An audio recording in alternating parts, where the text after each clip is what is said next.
Bom, nós temos chamado sua atenção, é só uma sugestão. Vamos ficar de olho, vai ter eleição para prefeito, vai ter eleição para vereador.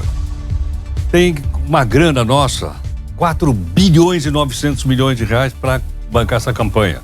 Ninguém está falando, ninguém falou, ou falaram, mas se esqueceram de pegar essa grana e mandar para o Rio Grande do Sul. Todo mundo está lá, certo? Deixa passar, peraí, não fica falando esse negócio por aí. Mas aquele BI 700 que é dado aos partidos políticos para o partido se manter.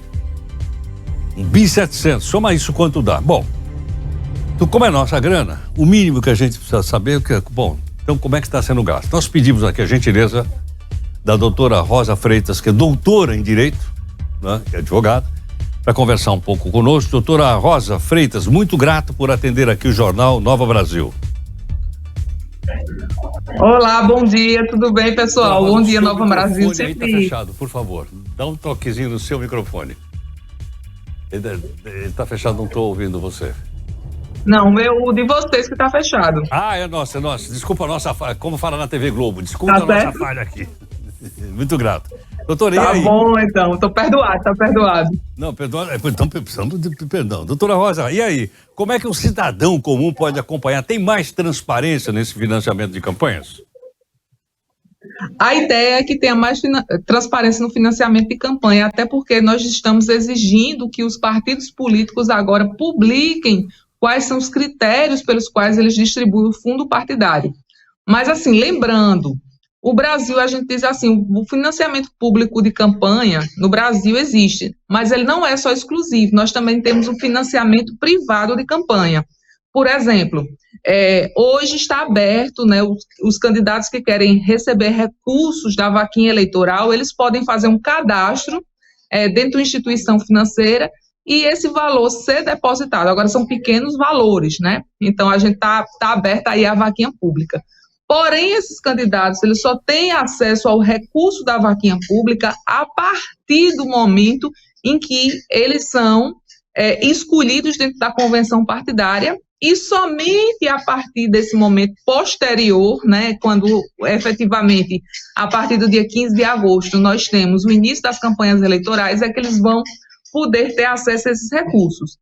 Então, nós temos o financiamento público e privado. O que acontece com o nosso financiamento privado é o fato de que nós não admitimos no nosso financiamento privado que empresas elas façam doações. Então, o que não pode ser feito no Brasil é a doação feita por CNPJ, né, por empresas, mas a doação feita por CPF é possível, né, por pessoas físicas. Então, e a pessoa física ela pode doar até 10% da sua última declaração do imposto de renda.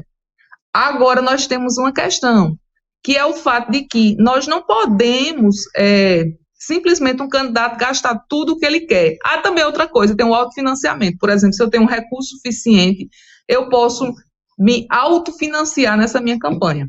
Agora, nós temos no Brasil tetos, né? O teto das campanhas devem sair em poucos dias, até o final do mês a gente vai ter um teto, que vai ser o máximo que cada candidato pode gastar na sua campanha. Mas, e aí você me pergunta, Heródoto, mas Rosa, por que a gente tem um teto?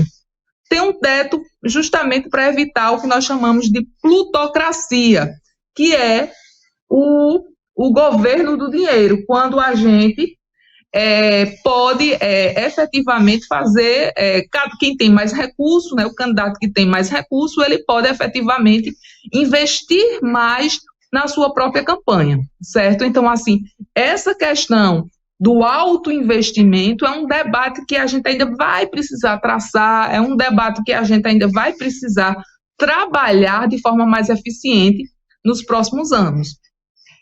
Quais são suas dúvidas, Heródoto? Não, exatamente, são nessa direção. Nós estamos falando aqui para as pessoas que vão escolher o candidato a prefeito e o candidato a vereador. Agora, doutora Rosa, essa distribuição, o privado é o privado, né? A minha vaquinha é mais gordinha do que o meu adversário, a minha conta bancária é mais popudinha do que o meu outro adversário, e eu tenho mais recursos para ser eleito, não é isso? Agora, quando se trata de financiamento público, daqueles 4,9 bi, a distribuição vai ser igualitária? Não, a distribuição não é igualitária. Os partidos políticos, eles vão identificar quais são as áreas de interesse, quais são os candidatos que são mais viáveis, né?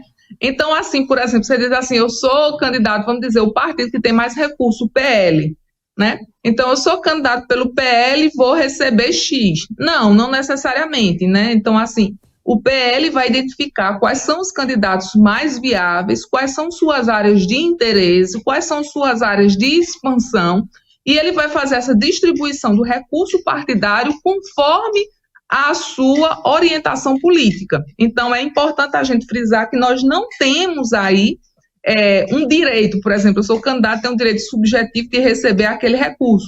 Eu posso não receber aquele recurso que eu estou procurando ou que eu imagino que eu tenho direito. Então, o candidato ele não tem direito ao recurso, não. É o partido político que vai fazer essa distribuição conforme a sua avaliação e a sua conveniência. Doutora Rosa, Entendeu, Heródoto? Em outras palavras, assim, falando aqui pro povão, é o cacique que manda. De certa forma, assim, quando você ingressa num partido político, esse partido político, ele vai ter as suas diretrizes, né? Então, o partido político, ele não pertence, de certa forma, a uma pessoa específica, apesar de que nós, no Brasil, temos essa leve impressão, né, que os caciques políticos, eles decidem efetivamente o que é interessante e o que não é. Mas, assim, lembrando que nós temos a questão da aplicação dos recursos na diversidade, né, de gênero nas eleições e também a aplicação dos recursos na diversidade racial. Então, por exemplo, se eu tenho 10 candidatos, vamos dizer, município de interior, né, um município pequeno, a gente só tem 9 vereadores. Nessas eleições, cada partido ou federação vão poder indicar no máximo 10 candidatos. Então, se nesse partido pequeno, nessa federação, ele resolve, por exemplo, tem 10, então se tem 5 negros, 50% do recurso da campanha proporcional que o partido destinar tem que ir para esses 5 negros. Aí eu tenho 5 negros, vamos dizer, mais 3 mulheres, então vou mais colocar as 3 mulheres. Depois eu tenho somente 20% desse recurso que poderia ser aplicado de forma sem restrições pelo partido. Então, nós temos, dentro desses critérios, nós temos outros critérios de distribuição obrigatórios. E, assim, lembrando que nessas eleições, os partidos políticos parece que não se deram conta que nós vamos ter agora 3 contas.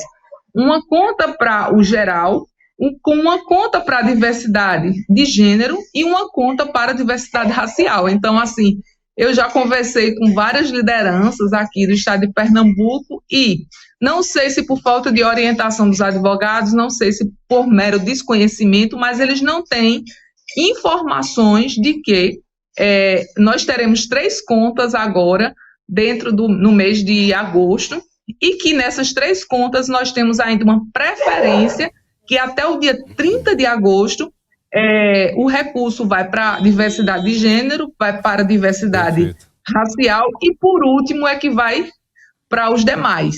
Perfeito. Doutora Rosa, ficou muito claro. Muito obrigado. Muito obrigada, Heródoto. Eu que agradeço a doutora Rosa Freitas, doutora em Direito, para a gente ir se informando e formando opinião a respeito do que vem aí pela frente.